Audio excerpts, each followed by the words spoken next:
left you, did they? Oh.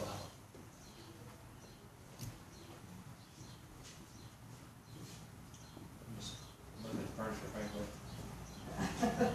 It's gorgeous.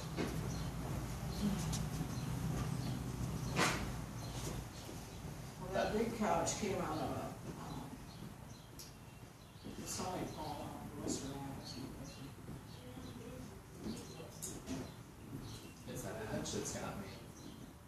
Because I grew up in one of those. Oh, yeah, And I think I've seen 2 others in my lifetime. yeah. So, it just makes me happy that they have. So now do you guys actually live here as well? He does. Okay.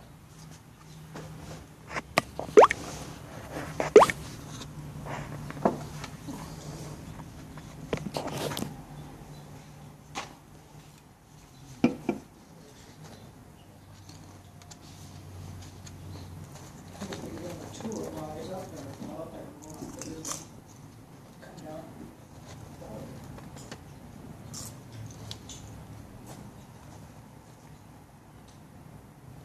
Yep, Ed had his first fundraiser for his Great March for Climate Action here.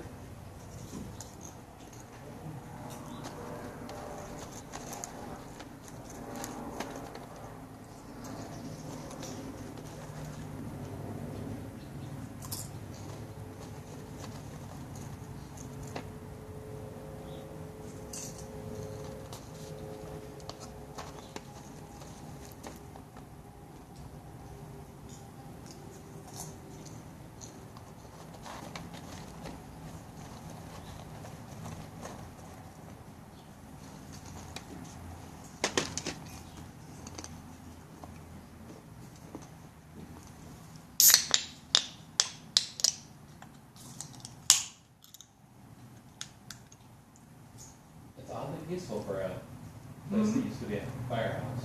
Yeah, Oddly peaceful. it was closed.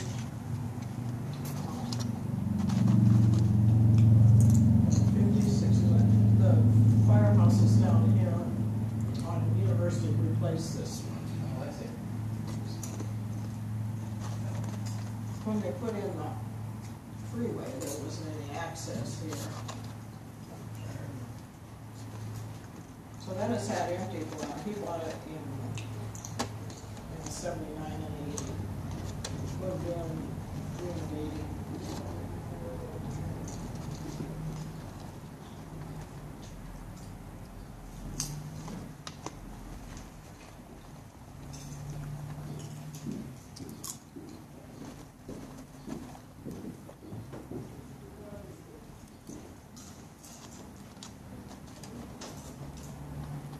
It's a good thing he did because this building got saved.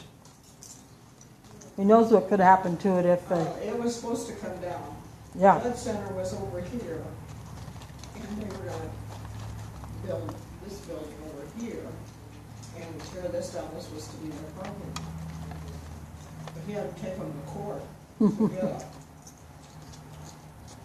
In the end, he paid $1 for it, and they never cashed the check, so he essentially got it free. But it all had to be redone. Oh. I opened up the door up there. First person that lands in my popcorn, I'll look back.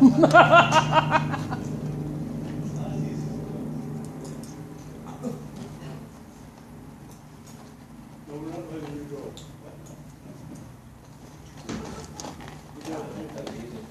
31 years I've been around that file pole, and I've never once gone down, and I don't intend to start now. Oh, they must not be going to. Closed it. Yeah. He's got on shore, so he can come down.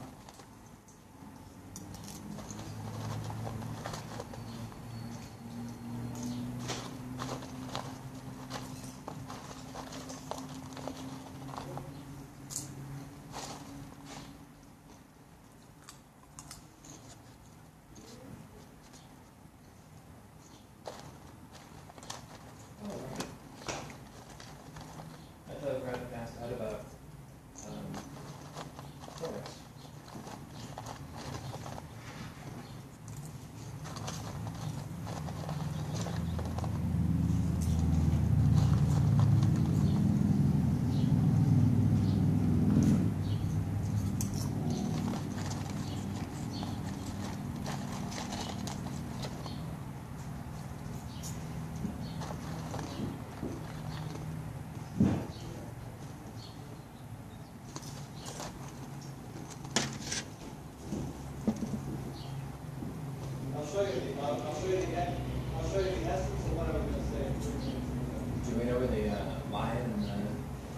Yeah, that came, all they did there was redecorating, and it was all stuff so late.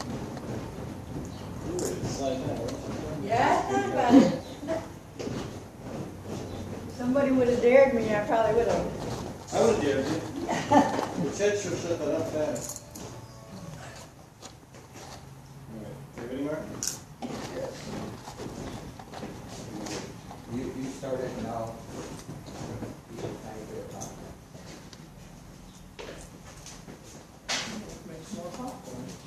Anybody else who wants to do? This is a 3-minute trailer for the documentary that we're going to be featuring the next week. If anybody wants to see it. I'm showing it to Mark because he has to leave. So, there we go.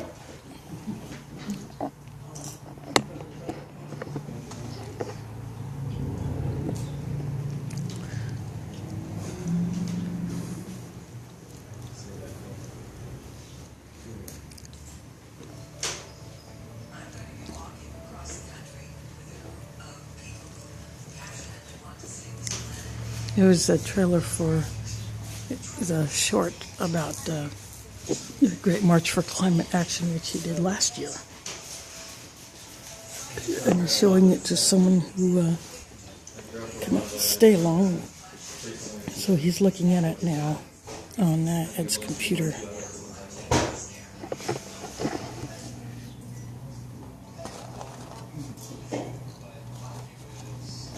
You put a wall in this house? What do you put in this house, a wall like that? This is my ceiling? Oh, it's supposed to be high ceiling? Getting there.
Very nice. Yes.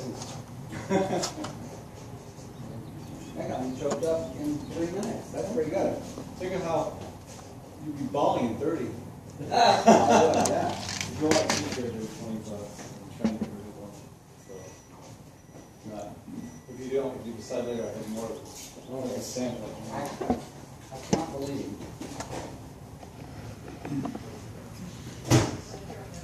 Ed, that Amos Plumbaugh, that makes me think, what are some of the antitheses of Amos in the Old Testament? Oh, yeah.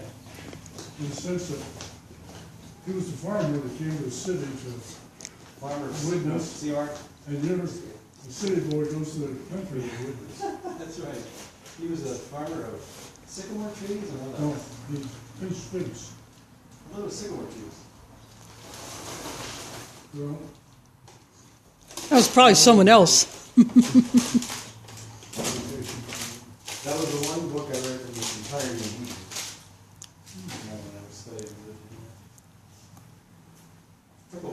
Not a fast reader. Like I went like The weeks. dictionary right there. What? Have the dictionary right there. You know, I knew a bunch of Yeah. words by that time, but then there's a lot of words. And then you had to like really analyze. Some of them didn't make sense right away. I can play piano now for a bit. Hey, Talk a bit. What's that? Casper, if you want to follow, go and follow me on Twitter at STRAINSOP. That's my Twitter handle. What do you want to hear, Chad? Or on Facebook at Kaylin Lee Occupier Strain. Beethoven? Yes, this is an old firehouse. This used to be fire station number 4. Now you get some little piano action by the guy who did the pipeline route walk last month. Part of March and part of last month. Or part of this month. And then he did the Great March for Climate Action last year, all the way across the country from LA to DC.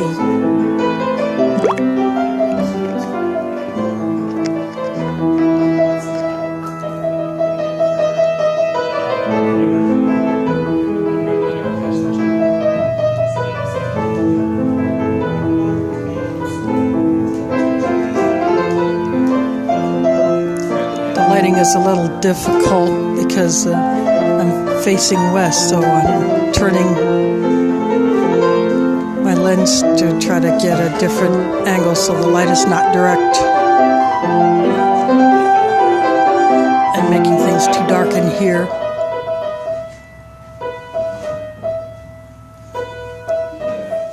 But the memorabilia from firefighting in Des Moines and around the country is in here. The owner of this building, is a collector, and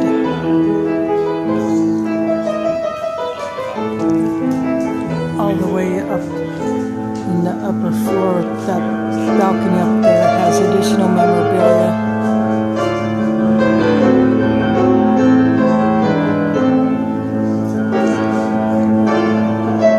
There is a lot of history, and he has a few items outside that have the firefighting theme, like a fountain that has a little firefighter with the water coming out of the hose. Yeah, he closed what used to be the old garage, the door that the old fire truck, and before then the horse-drawn wagon used to come out of. Bravo, thank you. That's all I had memorized, and that wasn't entirely memorized either.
take to the water.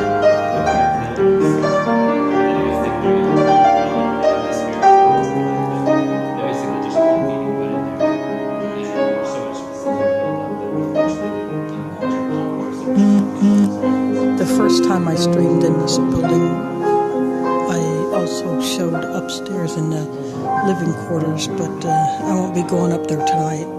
I just want to focus on what's going on down here. How about your right time?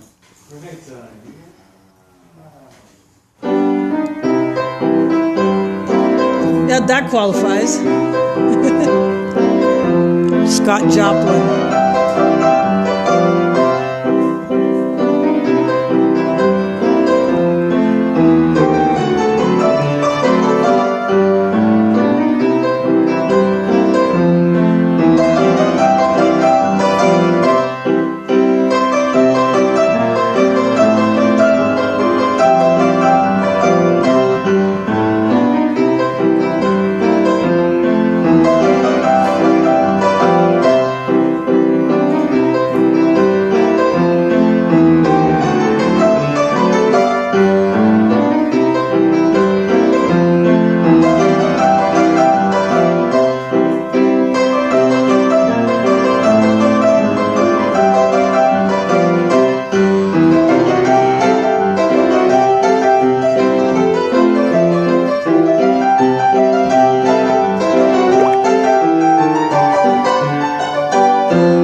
Just joining me. This is Occupier Caitlin coming to you live from the old fire station number 4, which is now a private residence and museum to firefighting history. Where the guy playing the piano will be talking about efforts to stop the Bakken oil pipeline. Someone just looks like someone just pulled up.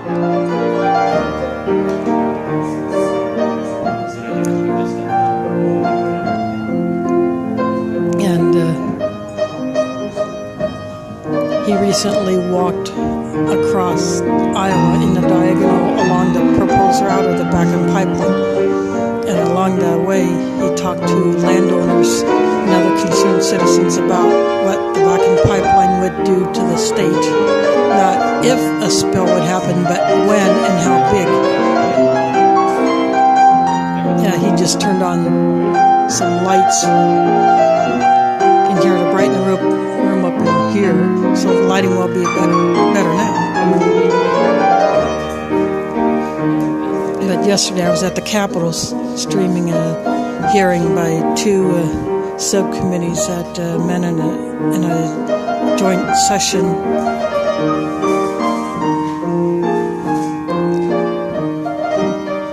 Where they're talking about an amendment to a bill that would restrict eminent domain so that if approved, eminent domain could not be used to take private land for a private purpose that would not benefit the people of the state. And two more people just came in.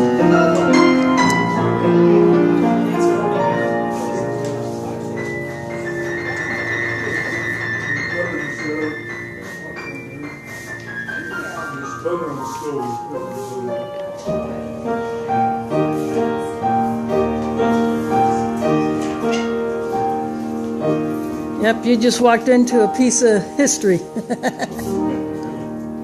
Oh, yeah. How's that? Nice. Been here before? A long time ago. Right after they restored it, I think it was. Yeah. Although the plumb bob is new to me. I had not seen that here before. Right. I think you could even slide down the pole if you wanted to last time I was here. Yeah, that still opens up there. Oh, does it? Yeah. I'll play a little more chat maybe, yeah? Sarah and Karen will dance. Pole dance. Oh, Oh, that was not. Oh, God. I think that was just meant as a joke. Welcome back from California.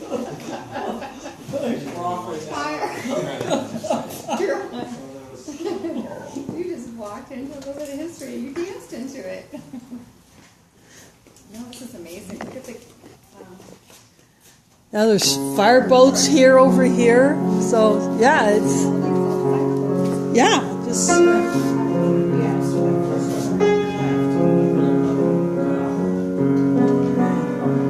First requisite Dalmatian.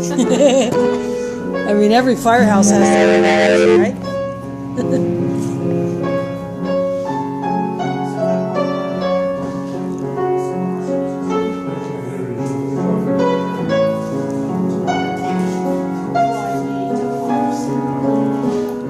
For those that are not aware, many years ago, every fire company or brigade, whatever they call it back then, usually had a Dalmatian that ran with them, especially when it was a horse-drawn wagon that was used to carry the firefighters to the fire and carry their water with them if they could not source it locally to put out the fire. And I don't remember what the purpose of the Dalmatian was, but I'm sure they were more than just a firehouse companion for the firefighters that lived in there.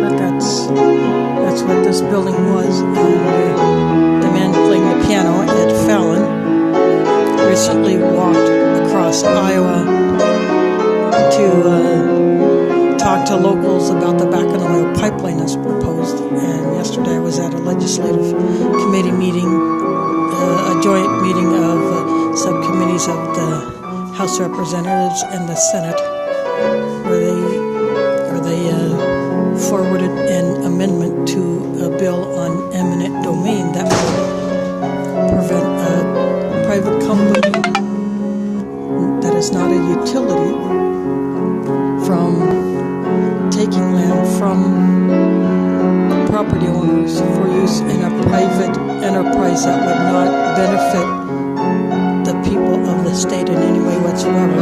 And the way the Bakken Oil pipeline would work is it would take oil from the Bakken tar sands oil field after it's been fracked, and it would go through this pipeline across Iowa into Illinois, and then would join up with another pipeline that would carry the oil down to Louisiana for refining and then get shipped Maybe overseas. this So, is a good time to talk a little bit about the climate march.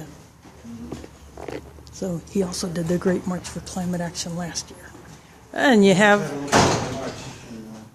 Good. Good. That used to be a Trinity, right? That used to be a Trinity Methodist? 1916 piano. 1916? Well, I mean, mine's a little over that. I'm not quite sure.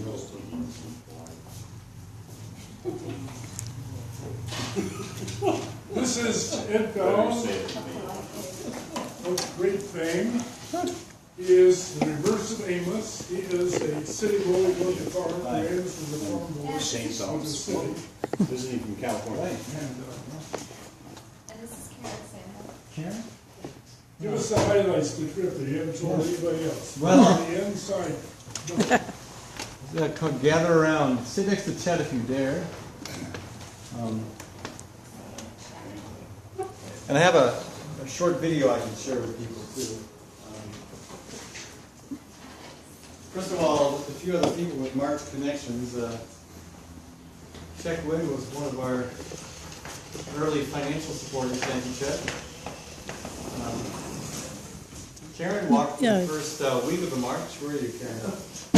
Buttering my popcorn. She walked the first week of the march, and she was so badly behaved we had to ask her to leave. She ate all the food. And as soon as Karen left, Sarah showed up and was with us the rest of the way as the logistics director. She had to deal with more headaches than I did, and that was a lot. Yeah. But the march was an amazing adventure and an experience, and I think in terms of its impact on the climate conversation, significant. I mean, we were on the road for 246 days. It's a lot of time. And people, you know, we kind of, there's something about a lot of people walking that opens doors that might otherwise be closed.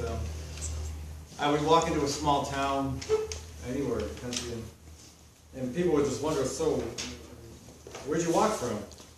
And I'd tell them LA. And the further along we got, the more impressive that became. And they wanted to know why. They figured it had to be really important. And our point was, yeah, this is very important. We're paying attention to what the scientists are telling us, and it's serious. It's very serious. And I look at it this way. You know, I come home and I open the door to my apartment and I see that I realize, the pitcher fell off the wall a while ago. It's gone. It's broken on the floor. And there's a leg on the table that appears to be broken. And then I noticed that the wastebasket was on fire. oops. And so which one of those do I address first? You know, two of those are problems, they're issues, and one of them is a crisis. And that's what climate change is. It's a crisis. And we're not treating it as one. And you know, right now the truth is, I mean, it's important not to sugarcoat it. If what the scientists, and again, the vast majority, meaning 97%, are saying, you know, there's variation, but there's a consistent presentation of facts that even if we were to get everything right immediately, we're still going to have a world of hurt coming our way. Honestly, probably less so here in Iowa, but you know, if we want to, I mean, realistically, there's going to be climate refugees coming here from places that are underwater, like Florida, and places that have not enough water, like California. Maybe, Sarah, you're at the front edge of the California climate migration, right? Ahead of the wave for a change, huh? You what? Yeah. Yeah, and again, I know there's still debate about it, but to me, I just can't see any way out of the problem other than we have to both try to reduce our carbon footprint as quickly as possible, and we have to prepare for it. I would tell people in the small towns I walk through in Iowa, I says, you know, they would complain, you know, our town's pretty dead. It used to have, I remember one town, Larrabee, it had 2 grocery stores at one point, none now. It had so many other businesses. All that's there now is the grain elevator. I said, don't you worry, I says, you'll have all those businesses and more because your population is going to triple, quadruple. And I mean that. I mean, you can quote me on that. There will be, by the end of the century, I suspect Iowa will have a population of 10 million people.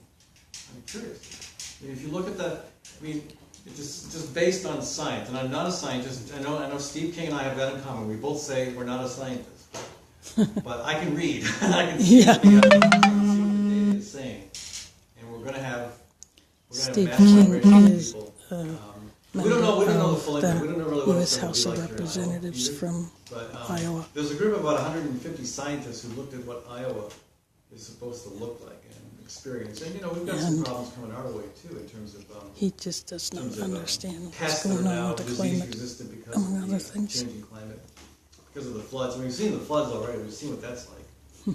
But In better to have too much water 1993, than not 2008, enough. 2010, Or floods here in too Iowa. much to the point of Florida. That's better to be somewhere between Florida and California. Put it that way. And so I think we're wise to try to reduce our carbon footprint as quickly and dramatically as possible. And I understand that you can't just do that and expect the economy to continue. But what we can do is make the shift quickly.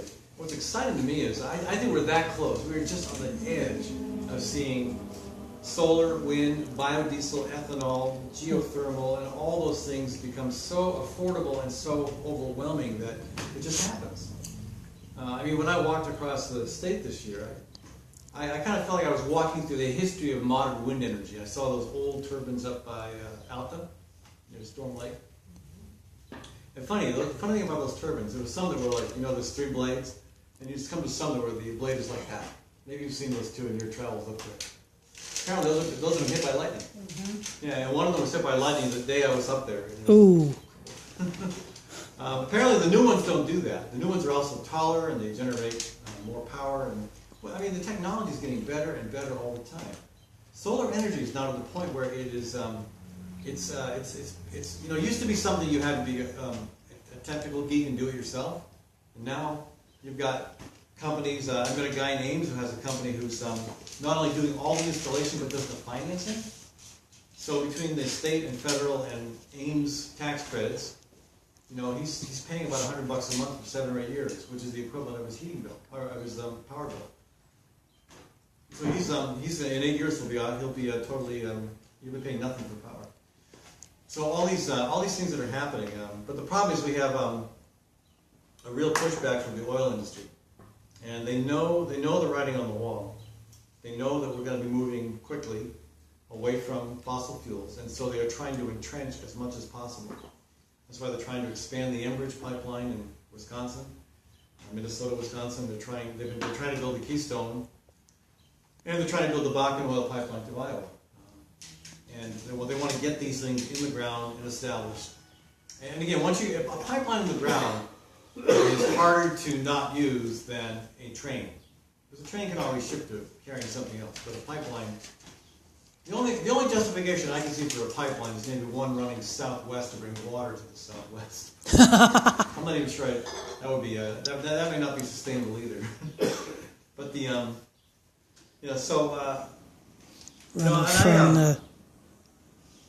I can tell you more stories. I can tell you lots of stories Nestle about water the bottle plants. I'll say a couple things. I want to say a couple things about the pipeline water. What I was surprised by was that most people I met, even in so-called red America, I don't really like those distinctions myself, but most people I met understood that we have a problem, and especially west of the Missouri River, because all the dramatic weather I saw was west of the Missouri River. I think Sarah might say that too. But LA had seen 18 months of drought, not a single drop of rain in 18 months, and we had between 7 and 10 inches on the first day of our walk. It was like a message. And then we had she's back out. Yeah, I don't remember seeing any really dramatic weather east of the Missouri River, Sarah. It was all kind of hit us west of the Missouri River. Mm-hmm. A massive hailstorm in Nebraska that just missed us. It would have absolutely shredded our tents, damaged our vehicles, probably put us in the hospital. But it was 8 miles wide by 100 miles long. Mm-hmm. And hailstorms are not uncommon in the Midwest, but what was uncommon about this was how big it was. And then we had another one just earlier than that in Colorado. We had eastern Colorado gets about 17 or 18 inches of rain a year, we had 6 nights of heavy thunderstorms. I don't know how much rain they got in that 6 nights, but it had to be at least half of their annual average. It was so much rain. And 2 nights had hail. And one of those hailstorms went on and on. I remember sitting in John Jorgensen's truck to get out of this hail, and it just, I'm used to hail coming, a few minutes, 5 minutes, maybe 10. This went on for a half hour. Remember that? It went on for a half hour. And then the other thing we saw in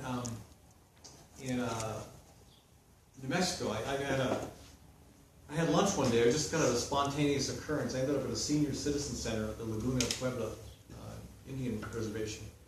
And they invited me to join them. And I'm sitting with a group of about 7 or 8 women in their 70s and 80s. And I asked them, so, has your weather been different? They said, oh, wow. They could not believe how different it was. And the snowpack wasn't there like it used to be in the wintertime. They're at about 6,000 to 7,000 feet up there, I think. And they said, and we have wind. And I said, really? I figured that wind was normal. There was a lot of wind there. And they said, no, this is much more wind than we used to. The other unusual thing, we kind of missed this one. We kind of dodged this bullet. We dodged tornadoes and we dodged fire. But Electrical. What? And being attacked by electric storms. Yeah, we didn't have, we had that spate of 6 in a row. And that was kind of the worst of it, I think. The lightning storms were really bad and had also increased in eastern Colorado. Yeah. And then what we didn't have was fire, but the year before you could see the damage from the fire. Lots of fire. And I remember talking to a fireman who had been, he was in charge of what do you call a group of firemen? A platoon, a battalion? A bunch of firemen. And he said, you can't find a firefighter on the front lines in Colorado who doesn't believe in climate change. They understand what's happening here. They understand the warmer winters mean the pine beetles live through the winters and they're devastating the trees, killing the trees, all that dry wood sitting there, and you've got the warmer temperatures. A flame kicks off and it's gone. We fortunately missed it. We weren't anywhere near fire last year, but one of our marchers, there was a fire in southern New Mexico. One of our marchers, who's a teacher in Silver City, New Mexico, had students who were on a field trip to just kind of examine the fire from the air, and the plane crashed and they were killed. So it hit home in that way, and also just in the way of us seeing the disaster, seeing the effects of the previous year. But when you talk to people, again, there are still folks who think, well, it's kind of a natural cycle, but for the most part, I met people who were saying, yeah, this is happening. We're seeing it. We're seeing it. And the problem is what to do about it. We know what to do about it, but what's missing is leadership, political leadership. And what we're up against is a huge amount of money. I know there's accusations that people like to poke fun at Al Gore because he flies around in a jet and has a big home and talks climate change, but small potatoes next to the Koch brothers who are just padding their coffers and now helping to protect that with a $900 million investment in the next election, which is obscene. I mean, I don't like to see anybody spend that kind of money, whether it's Tom Steyer or David Koch. But so I guess what we saw last year was to me validation that people are starting to understand that we've got a problem. And my hope is that they can start, pushing hard enough that the issue can become move beyond an issue and become a crisis that people start demanding action on. But demanding action is going to mean standing up to some of the forces that are very powerful in politics. And we saw some of those. Once we crossed the Missouri, once we got out of Iowa, we started seeing those forces. We started seeing the refineries in Illinois and Indiana. And we started meeting people who live in communities that were tarnished because of their proximity to these refineries. And then after that, we got to Ohio and Pennsylvania, and the amount of fracking going on there, incredible. And the water contamination, and the land devastation, and the lives that are being affected because of fracking in those states. So, the people who are on the front lines of climate change are both those who are affected by the changing weather, but also those who are affected by the infrastructure that's being expanded as we speak. Even as scientists tell us we've got to cut back, the infrastructure continues to expand. And that's why I thought this walk along the pipeline was so important. Well, one reason. The other reason is I'm very passionate about property rights. I don't think anybody should have their land taken for something that is not clearly and emphatically in the public interest. And in fact, when I was a lawmaker, I would fight against road projects because it didn't seem to me like they could justify taking somebody's land for a 4-lane highway, for example. Maybe in some cases, but in other cases it just didn't make sense. So I had about 8 years of experience under my belt on that. And when I heard about this pipeline and I thought about my passion for the environment and my experience in eminent domain, I thought, well, why not walk the length of the pipeline and just try to meet people directly as I go. And it was difficult. I mean, walking 3,100, whatever it was, miles. Maybe you have the right number, I don't know. It was over 3,000 miles. But, that was hard, and we were doing 15, 20-mile days. We were going through mountains. But the hard thing about this walk was it was cold weather a lot of times and really windy. I had worse wind on this walk than I did on the climate march. I mean, I had one day with a gust. I looked at my phone, it said gusting at 51 miles an hour. I think, oh, that explains why I'm hardly moving. You know, we had other days, several days where it was in the 40s, a gust in the 40s, and sustained winds at 35. That is really hard. I blogged about that, and I wasn't exaggerating. That's really, really hard to walk in that. And then it had some really cold weather as well, and that was difficult. But the neat thing about it is it really put me in touch with the land. I could see the land. I kept crossing. I crossed the pipeline route, I don't know, hundreds of times, I guess. I would see it all the time, the markers. And I would look at the water and how that would be affected. And most importantly, I would meet with the landowners. And you know, there were different reasons why they would oppose it. You know, some of them were concerned about climate change. Most of them, it was much more of an issue of, they can't do that. They can't come in and take my land for something that I don't want on my property that's not benefiting the public of Iowa. And what I found was that most people had never had a conversation with anybody who opposed the pipeline, but they'd had plenty of conversations with the pipeline representatives, who were very aggressive, very persistent, and would, well, one guy, he was called, he said he was getting calls up to 6 times a day. You know? And yeah, he spoke yesterday at the Capitol. Yeah, he spoke yesterday at the Capitol. No, he wasn't. That was okay. There's another guy that was a different guy that called a lot. That was Laverne Johnson, yeah.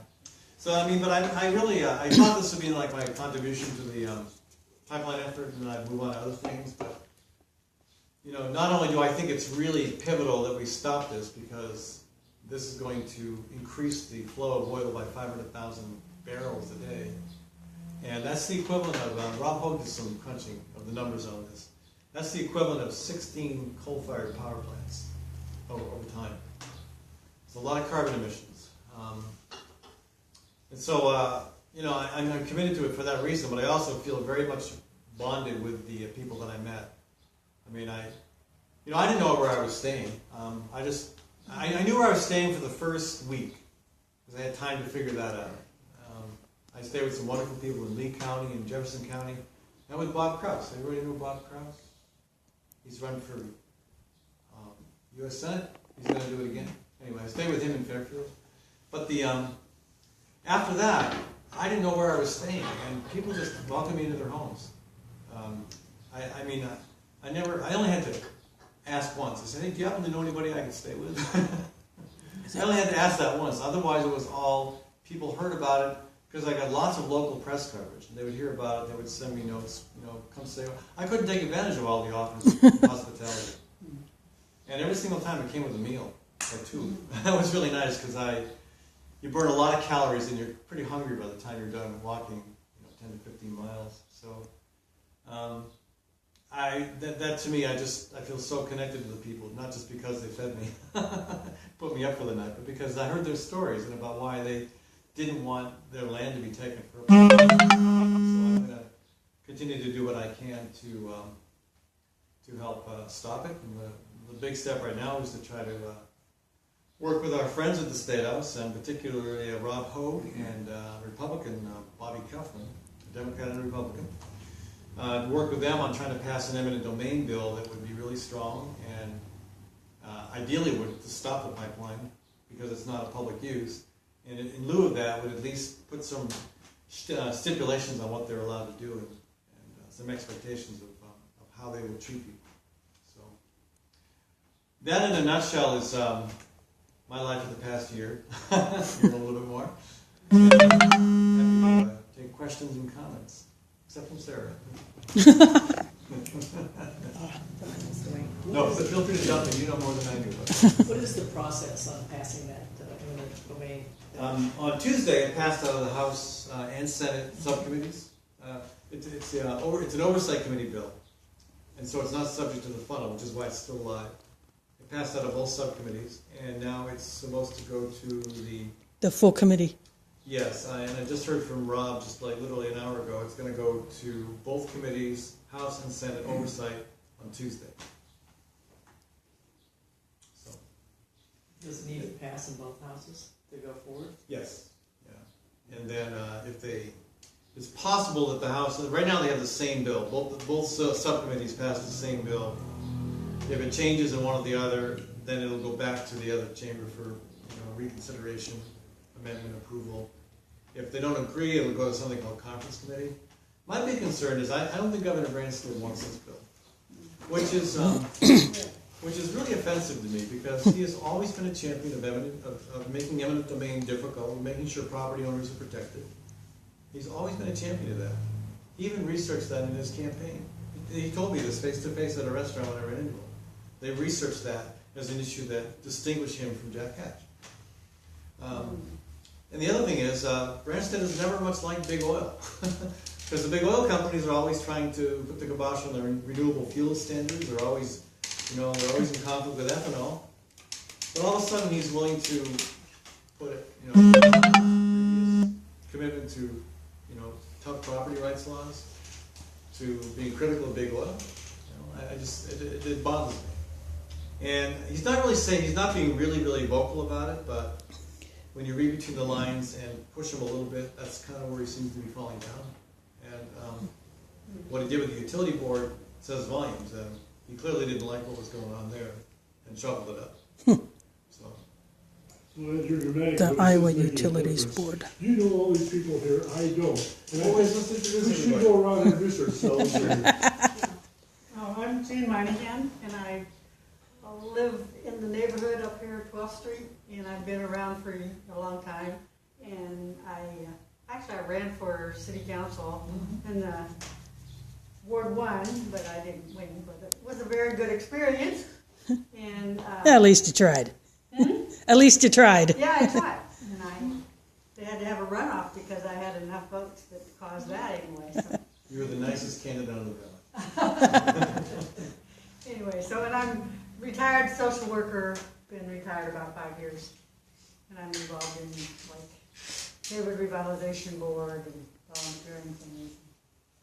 On the Catholic Peace Ministry board. So I'm around. Well, I'm Chet Gwynn. I live here in the fire station. I've lived here since 1980. And I'm a retired United Methodist minister. And in my retirement, for about 2 decades, I actually worked for a friend selling a product, Ardent Borgen, the Borgen cooler that you find in a lot of supermarkets for flowers. And I enjoyed the job because it took me all over the country. I visited all 50 states before it's over with. But I didn't walk coast to coast. I'm Kaylin Strain, originally Occupy Des Moines, but I live stream a lot of events, and I was at the Capitol yesterday live streaming. And I am part of Occupy the World Food Prize, which is a coalition partner along with other groups in the city and elsewhere in the state.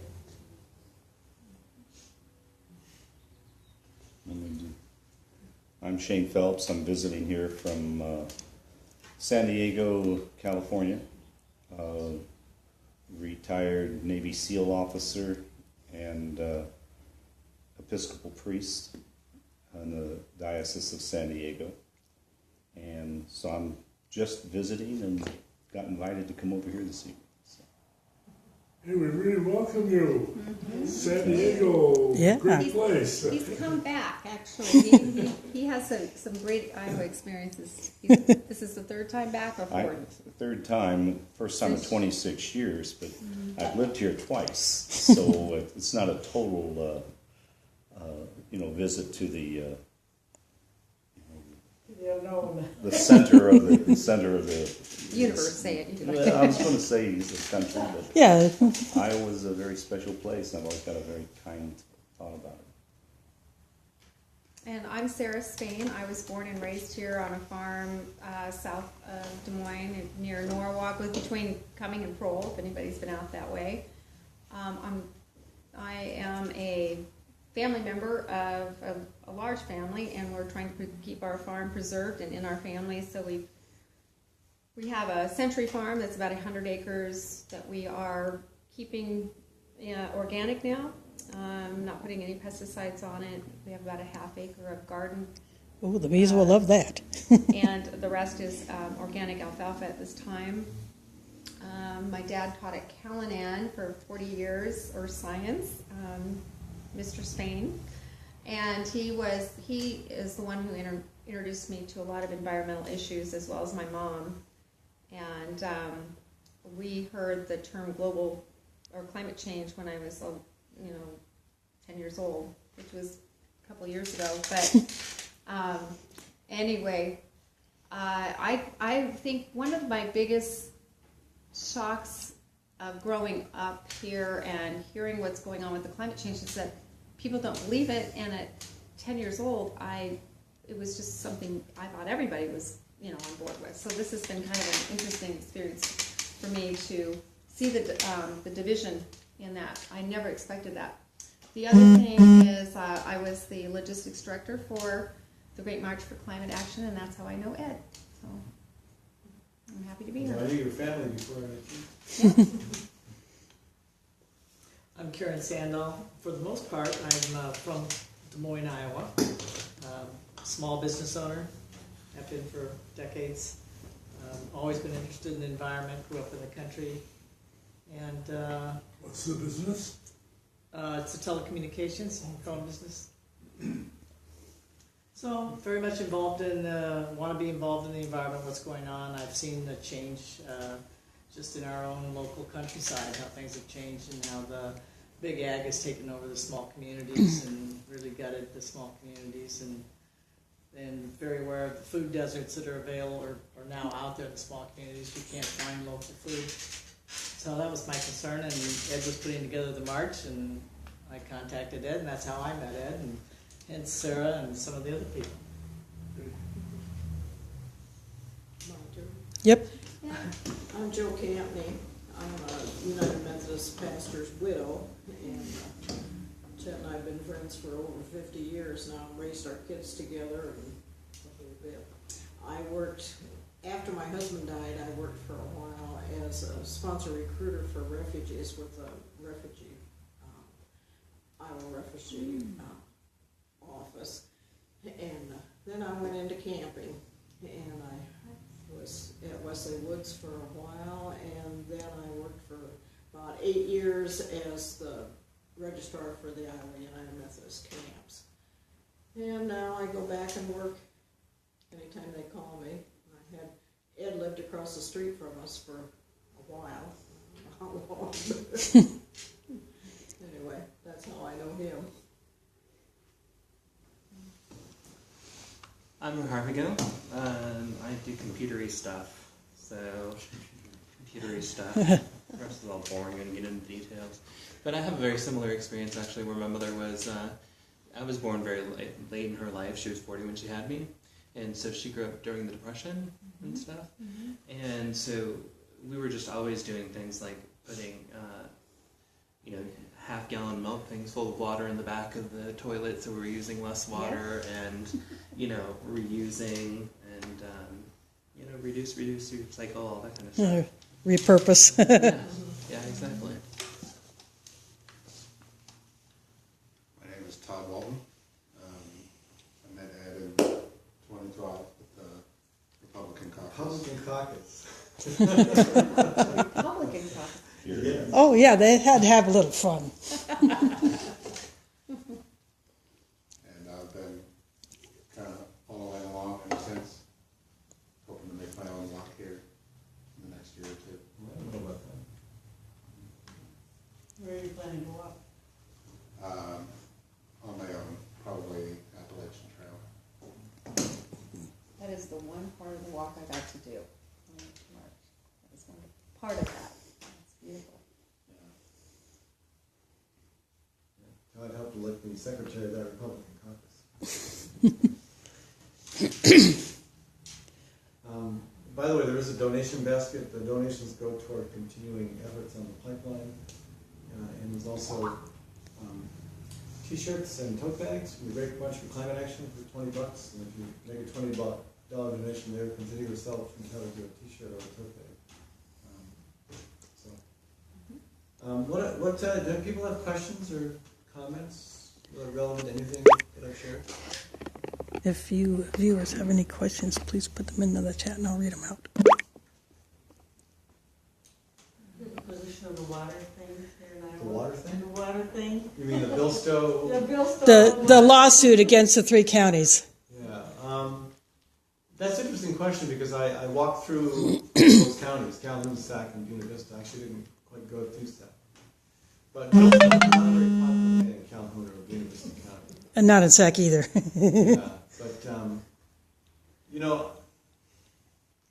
mean, what I saw was that some farmers are absolutely doing the right thing. They're doing everything they can. You see the buffer strips. You see the grass waterways. They don't plant right up to the stream, right up to the edge of their property. They're doing what they can. They're doing what they should. But then there's a bunch who aren't, and that's where the problem's coming from. And the problem is, I think Bill's right about something. Voluntary is not working. For some it's working, but other people just aren't doing it. But I also, appreciate the criticism that I heard up there was that it seems very aggressive and paints the entire county with one brush. But the bottom line is, I think what he's done, and he and the Waterworks Board, I should say, and actually Mayor County, because Mayor County appoints the Waterworks Board. It's helped move the conversation forward, so that's good.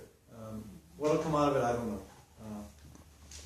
The most common comment I heard up there was, well, if Bill Stowe feels it's right to sue us for dumping things in the water, then Atomo should sue Bill Stowe for dumping all those nitrates back in the water after he's done removing them. Which I guess I didn't realize that happened, I don't know why that happens, but. So my opinion is, it's a big issue for sure. I think the lawsuit probably was a good idea in terms of moving the conversation forward, but I am, having seen some of the farmers who are doing it right, I think it's unfortunate that it's painting everybody the same way.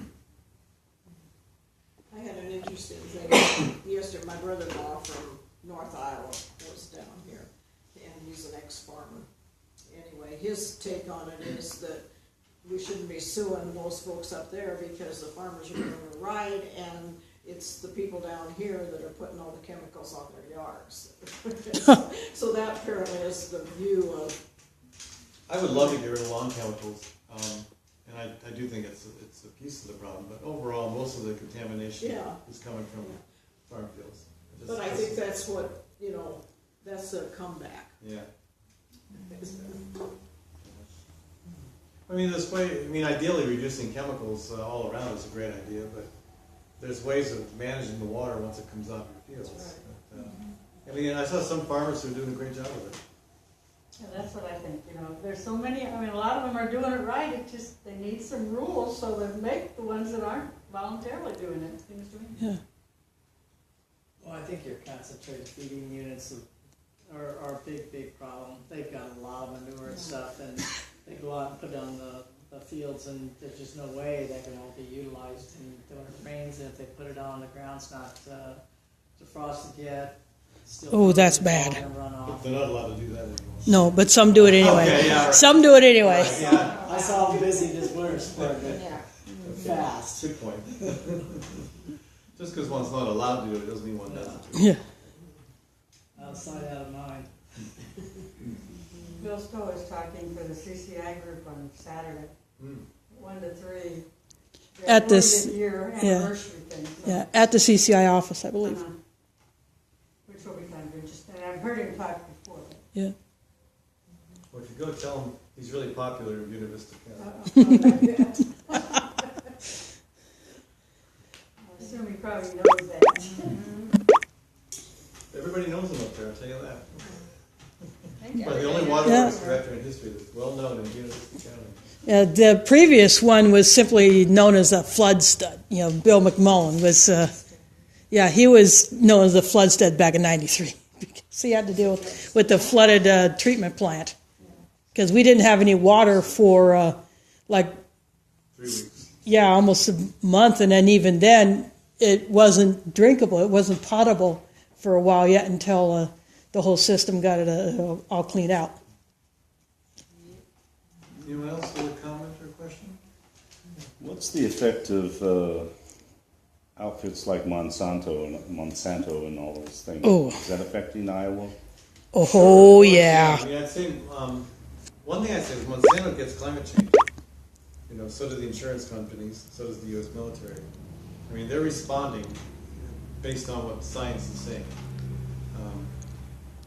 And their response, of course, I think, is to try to develop types of seed that will resist the problems that they expect to see coming. But, And their associated chemicals. yeah, sure, and then, of course, they But aren't they allowing those seeds, which they claim as their own property, to pollinate into some of these farm areas, and then arguing that those farms which have been pollinated by their DNA is some sort of a legal suit against them? Yeah, genetic trespass. They've actually won lawsuits based on that premise. Yeah, that genetic trespass is the term that I've heard. Yeah, That's just natural pollination, and they're Yeah. taking advantage. Or of the it. wind, you know. Or else they got trucks out there doing it on purpose. I don't know. That's an interesting theory. I hadn't heard anyone suggest that, but I don't even live in Iowa when I heard that. Okay. But no, I think that it opens a very fascinating, just from a philosophical point of view, a moral point of view, it opens a fascinating discussion about, to what extent can you actually own a particular, patent on life. And it's I think it's hard to call Monsanto an ally in the climate change. They do get it, and they are trying to respond. But to me, the more wholesome response, the healthy response, is to try to figure out ways in which we can That was be more Chet's localized house or phone ringing, be so more decentralized, that's not me. so that it's not so vulnerable.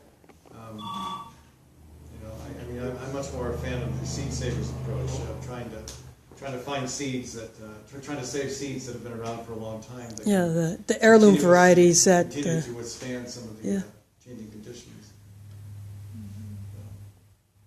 Well, Monsanto is kind of geared up for these huge farms, Yeah, not small farms. right. But they take over the small farms if they Yep. can show legally that pollination is from their DNA. Right. But the problem with that is they're purposely allowing that DNA to be pollinated into those fields that the farmer himself isn't even responsible for, but then becomes responsible legally for. It sounds to me like it's a little shaky. It doesn't Yeah, even make it is. sense. It doesn't make good common sense. No. They call it patent infringement. It doesn't. Yeah, they or don't genetic think the cattle trespass. got out when someone else's field and damaged it. The person that had the cattle got out. They were responsible for repairing or paying for the damages. And then what they do is the government takes the land back, penalizes the guy for The organic farmer. overgrazing, and then they ruin the land they just recovered. So I'm just Yeah, honestly, neither of these two issues came up too often. So I'm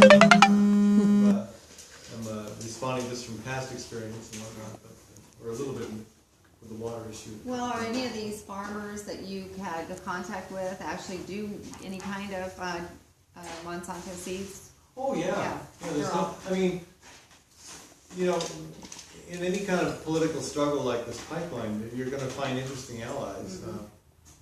So there are a lot of environmentalists have real trouble with pattern tiling. Right, know, and that's more. one of the issues, tiling here in Iowa. This is something that But they some of the- try, oh, is that what you were talking No, I was about? gonna say, some of the farmers who are pattern tiles are really some strong allies in the pipeline fight, Yeah, because it would totally disrupt their operation, totally ruin it. because the tiling this is a new concept for our farm. We subleased our farm out and somebody suggested tiling.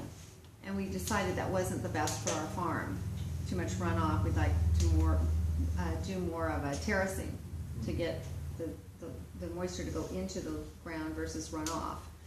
But what I understand is this tiling is so intricate that if they came into This tiling that she refers to is that it? is So if they not came in and like put a floor pipeline, tiling it or could wall disrupt tiling. It is tiling the drain beyond tile. just where It's the a pipeline goes it's through, a- right? It's a you gotta feel perforated like that. pipe Pattern tiling, that collects every 30 to 80 runoff feet, water from farm a field land, or the most some closest other every 50 property feet, they've got- and then carries and it they've got down tiling running across it. to And a often storm it's pretty- drain I'm guessing if or it's a body of if you're water thinking terracing, it would be a different kind of tiling. It wouldn't or be pattern elsewhere. tiling. Okay. Mm-hmm. But it's, you know, and then when you cut diagonally, the pipeline's diagonal, of course, so it's gonna run across it like that. So we're thinking erosion would just be accentuated around that Well, I pipeline? don't know about erosion, but it's gonna just